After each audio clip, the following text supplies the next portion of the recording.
so much. Can you hear me okay in the back and stuff? I'm not used to not having a mic. And thank you guys. Thanks to the Book Cellar for hosting this. Very cool, very exciting. And thank you to you that have to stand in the back. I hope it's not too uncomfortable. And also thank you, Chicago, because it's very exciting. I've been touring for like 2.5 months, and Chicago is basically the finale. Yep, it's true. Which seems appropriate because I grew up pretty close by in Wisconsin. So like Chicago was the like more sophisticated neighbor to the south, you know. Those guys from Illinois that would come up to Wisconsin and plunder our countryside. So the dynamic relationship between the two. So I'm excited to be here. Also, Chicago is also the like site of where I first went to comic book shows. Maybe I shouldn't talk about comic shows because I'm in a bookstore. But basically what I do is comic books. So yeah, like it was the first time I went to comic shows and I met fellow cartoonists, and I think we were all like planting the seed of this scheme for graphic novels. This was like 15 years ago, and now things are shifted. It's like this whole new, I don't know, revolution in the industry. That's kind of what I'm going to talk about a bit, is graphic novels. I mean, some of us love to make fun of the term, but essentially it's comic books, and but comics at least used to be a really immediate medium and a very accessible medium.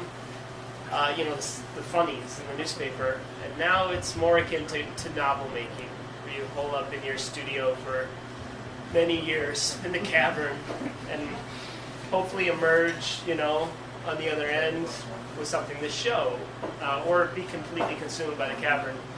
And what I brought is some images to like just kind of walk through the process of working on Habibi, partly to like kind of make an excuse for where I've been for the last 7 years. But also, I think it's a little abstract, this new world of graphic novels. So thanks for plugging all my books. They're all available here. That's amazing. But these are the 4 comic books or graphic novels of my career. Whenever I'm finishing a project, I'm really sick of whatever I'm working on. This is like a reoccurring theme. And so with Chunky Rice, it's really sick of drawing cute little animals. I wanted to work with human characters and like kind of step out of the cartoony world, go into more of a real world. After Blankets, I was sick of drawing this guy. And then so we're like mundane Wisconsin snowscapes. I don't know why anyone from Illinois would want to go up north to see this. Apparently they do. But so I was really sick of that world and wanted to do something different, something outside of myself, something bigger than myself. And there's 2 trajectories that I was considering. One would have been this sort of classical, fantastical comic booky fantasy epic. I thought that'd be funny. Like if I did Blankets, it's very sentimental and sweet and quiet, and then I'll do something with elves and goblins and dragons. Either do that, or which would be totally different and outside myself, or do something with more of a social political edge, like the work of Joe Sacco, comics journalism. You know, like he's, to me, Joe Sacco, if you don't know the name, you should. Palestine, Footnotes in Gaza, is like the most important cartoonist in North America. But I was kind of weighing these 2 out. In fact, I was too lazy to go the Joe Sacco route. Instead, like, Habibi ended up meeting somewhere in the middle. So, the book is maybe brand new to some of you, and some of you have read it now and you have a relationship with the characters. But Habibi is essentially a fairy tale. It's a make-believe. It's like Dungeons & Dragons a little. Not really. But then it mashes up a lot of contemporary themes around religion and sexuality and water crisis. And the beginning of the book was the characters. And that was the end of the book, too. Everything was the characters. Dodola and Zam, again, some of you know the characters. For some of you, they're, brand new. But they emerged sort of as like a fully realized from my subconscious in the second page of my sketchbooks. So like during the creative process, there's always that element that's like a gift, like that's kind of just given to you, sort of like the dream. It's that one little like passion that keeps you moving throughout the rest of the process, because the rest of the process is sort of tedious, perspiration. But Dodola and Zam emerged really fully realized. The way they looked at my sketchbook from the first page is how they look in the book. And I felt this immediate parental attachment to them and wanted to pursue their story. But I didn't know what story shaped them, and I didn't know what world they inhabited. I started reading 1001 Nights for the first time, and really was enticed by it as a genre, as a fantasy genre, in the same way that science fiction and crime noir and superheroes and cowboys and Indians, all these things are fantastical genres. And I was reading 1001 Nights for the first time and really like enjoying it for all of its adventure and sensuality and bawdiness and violence and scatological humor. There's a lot of fart jokes in 1001 Nights. But I was curious if these elements were intact from the original Arabic folktales, if that was really the tradition of fart jokes in Arabic folktales, or if it was superimposed by Richard Burton. I was reading the Richard Burton translation. If anybody has read this, I'm sure it's available here. The footnotes are very amazing. He's like a David Foster Wallace of his day, and his footnotes point to him being some sort of crazy lunatic guy who's imposing a lot of his fetishes on these stories. So I wasn't sure if it was true to the original, Arabic folktale tradition. So I started to look into those stories and that narrative, that style of narrative, and then most of all, I was reading the Quran for the first time and really savoring it for its poetry. And I was looking at Islamic arts, so the geometric design and the pattern and the ornamentation, and foremost the Arabic calligraphy. This was kind of the primary visual fuel throughout all of Habibi. And it's been described as music for the eyes. And I have to name drop, the most prominent Chicago cartoonist, Chris Ware, a few times, because Chris Ware talks about comics in a few different ways. He talks about comics as sheet music, in the sense that the drawings are like symbols. They're like notes on a page, and the reader has to know how to read those symbols and unlock the musicality of the page, the rhythm, the pacing, and the movement. None of that's really actually happening on the page. It's a static form, but if you have the right tools, you can unlock those notes. He talks about comics as pictures that you read, which resonates. And in fact, in Arabic calligraphy are words that you look at, that you can savor simply for their visual beauty and their musicality and their fluidity. And fluidity is a major theme throughout Habibi, or flow at least. So flow in terms of this water crisis themes of drought and rivers flowing, but also the sort of energetic flows that occur in the body.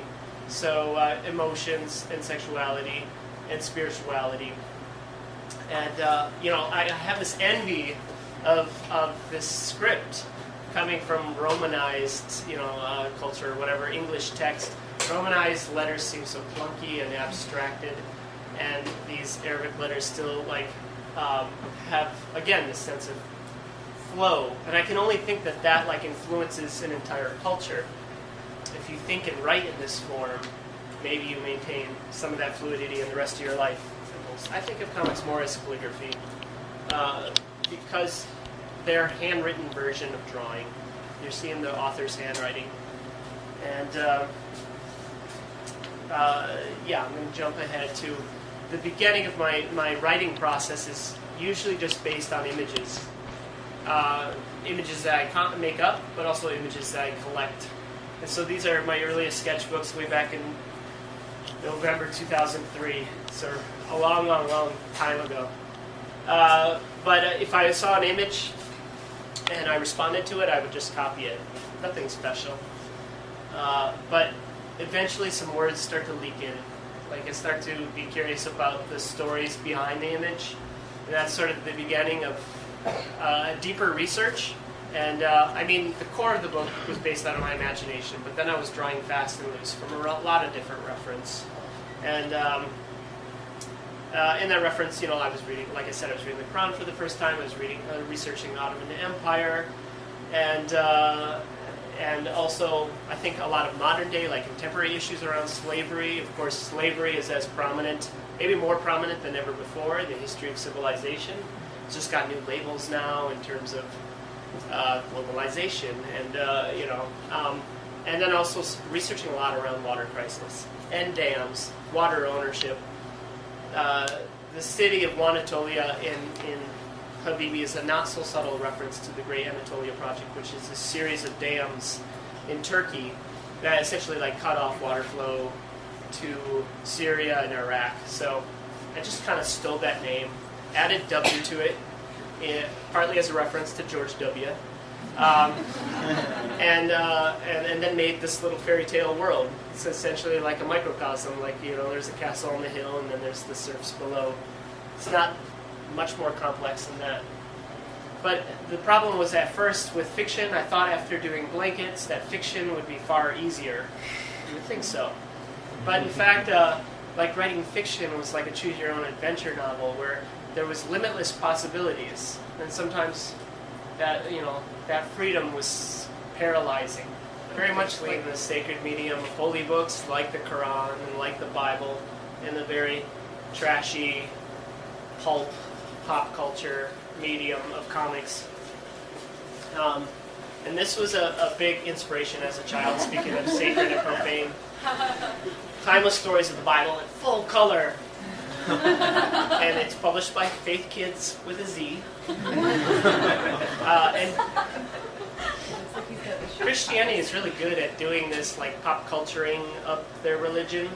I think Islam's getting better at it too, actually, recently. But while I've been on tour for like 2.5 months now, I ran into Chester Brown in Toronto. Some people here might know Chester Brown. His book is probably available here. Books are available here too at Book Cellar. And Book Cellar with a Z. But Chester Brown said that this was a huge influence on him as a child too. These are stories from the Bible in comics form.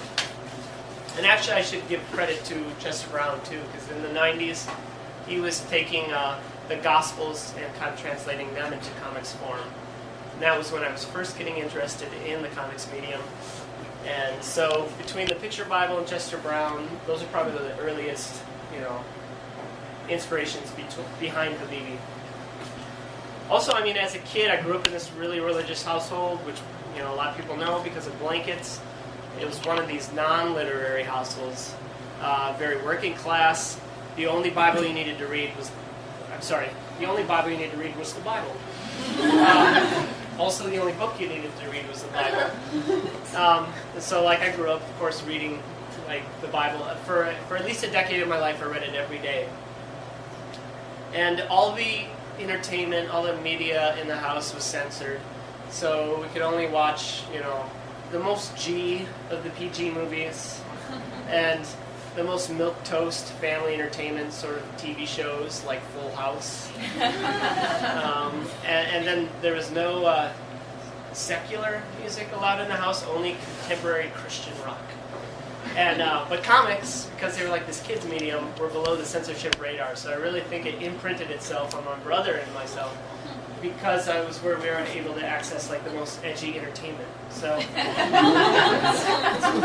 just natural that I want to smush up the Bible and comic books. I have a few examples of just like the creation of a single page and the like sort of ridiculous steps it goes through where I redraw it.